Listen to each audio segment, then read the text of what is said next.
Throughout history, laws have been created to maintain order, control populations, and uphold the power of governments or ruling bodies. However, some of these laws have been so absurd that they seem completely out of place with modern values of justice and fairness. While many of these bizarre laws were rooted in political, social, or religious motivations, others were simply the result of ignorance or superstition. Let's explore some of the most absurd laws in history and the reasoning behind their creation. The Law of the Three Unities, France, 1674.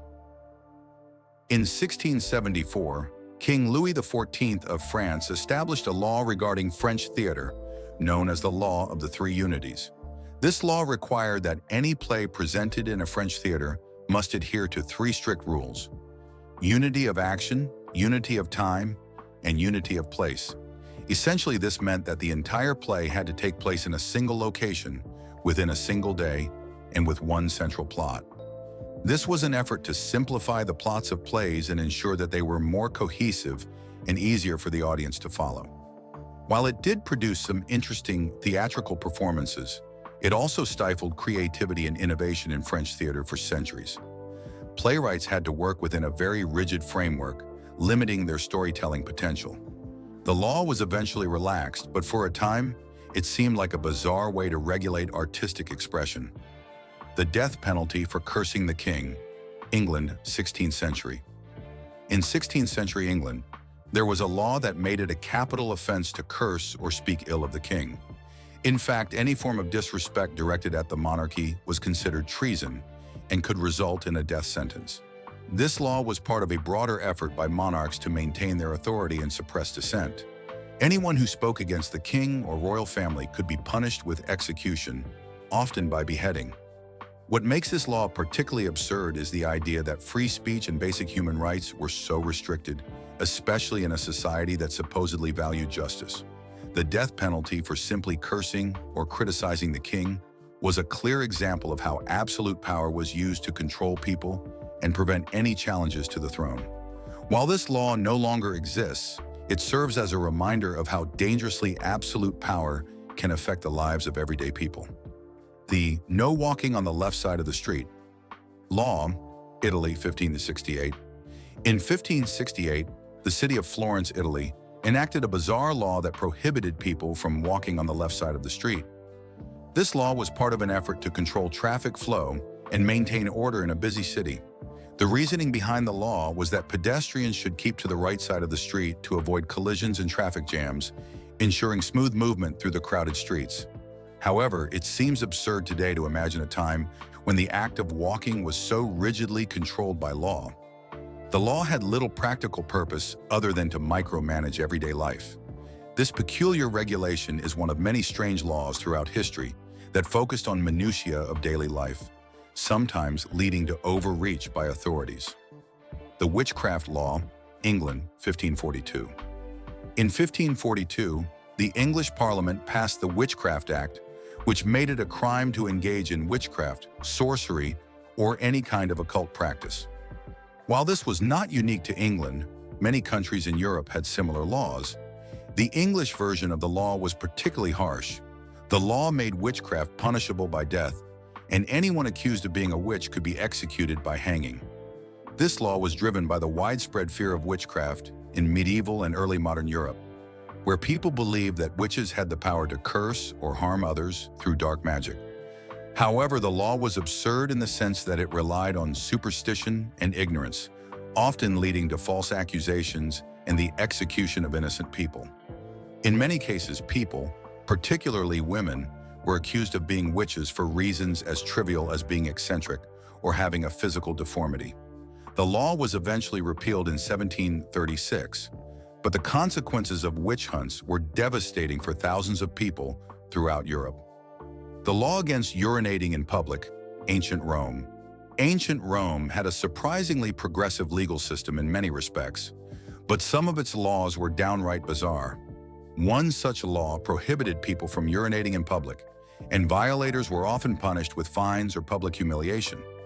This law was put in place to keep the streets of Rome clean and maintain the public image of the city. However, it was not just a public nuisance issue. The Romans believed that urine was a symbol of impurity, and urinating in public was seen as offensive to the gods and the city's moral code. In some cases, Roman authorities even had specific public urinals constructed to address this issue. The absurdity lies not just in the law itself, but in the widespread enforcement of this rather trivial matter. This law illustrates how ancient societies sometimes focused on very particular behaviors in an attempt to maintain public order, even if it wasn't necessarily aligned with what we consider major issues today. No beer in the morning, Prussia, 17th century. In 17th century Prussia, there was a law prohibiting the consumption of beer before noon. This law was enacted in an attempt to curb drunkenness among the common people, especially among the laborers and soldiers who would often begin drinking early in the day. The idea behind this law was that a nation of sober and disciplined citizens would be more productive and maintain better public order. While the law may have had good intentions, it also reflects how governments sometimes overreach in regulating personal freedoms, especially when it comes to everyday habits. The idea that the government had the authority to dictate when people could consume alcohol seems ludicrous by modern standards. The law was eventually repealed, but it serves as a reminder of how laws can be used to attempt to control the behaviors of citizens, even when those behaviors are relatively harmless. The ban on left-handedness. France, 1799. During the French Revolution, a law was passed that sought to make left-handedness illegal. In an era when superstition was rampant, left-handedness was often viewed as a sign of bad luck, evil, or even witchcraft. The belief that left-handed people were unnatural led to a variety of laws that discriminated against them, especially in France, where being left-handed was considered a moral failing. The absurdity of this law is apparent when we consider how basic human diversity was criminalized. Left-handed people were often forced to use their right hand for tasks like writing and eating, and any left-handed tendencies were suppressed in favor of right-handed conformity. Thankfully, this law was eventually overturned, and left-handed people were able to live without fear of legal punishment, though left-handedness remained stigmatized for centuries. The law that banned printing books in the vernacular in medieval Europe. For centuries, the Catholic Church and European monarchies controlled the flow of information, often for political or religious reasons. One of the most ridiculous laws in this context was the ban on printing books in any language other than Latin.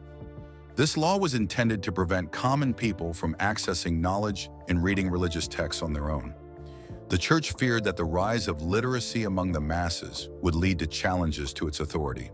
This law kept the majority of the population illiterate and at the mercy of the clergy, who were the only ones who could read the sacred texts and interpret them for the people. While it may have seemed logical at the time, the law was incredibly oppressive, as it restricted access to knowledge and undermined individual freedoms.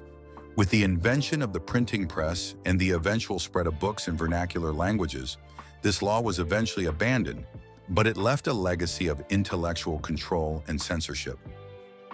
The law against wearing scandalous clothing, various countries, 18th century. In the 18th century, a variety of laws were enacted across Europe that prohibited people from wearing clothing deemed scandalous or improper. These laws were particularly aimed at women, who were often targeted for their fashion choices. For example, in some parts of France, women were prohibited from wearing dresses that exposed their ankles. And in England, women who wore low-cut dresses could be fined. These laws were designed to enforce social norms and keep women in a subordinate position, reinforcing the idea that women's bodies were a source of shame or sin.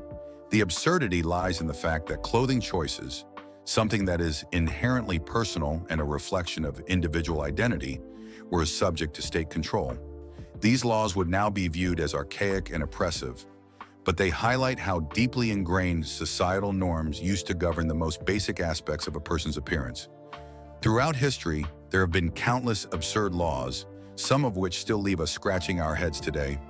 Whether born out of superstition, social control, or political power, these laws reflect how different our world once was and how far we've come in terms of human rights and individual freedoms. While these laws may seem ridiculous now, they were once taken very seriously and were enforced with the full weight of the law. It serves as a reminder of how important it is to question authority, seek justice, and embrace progress in our society.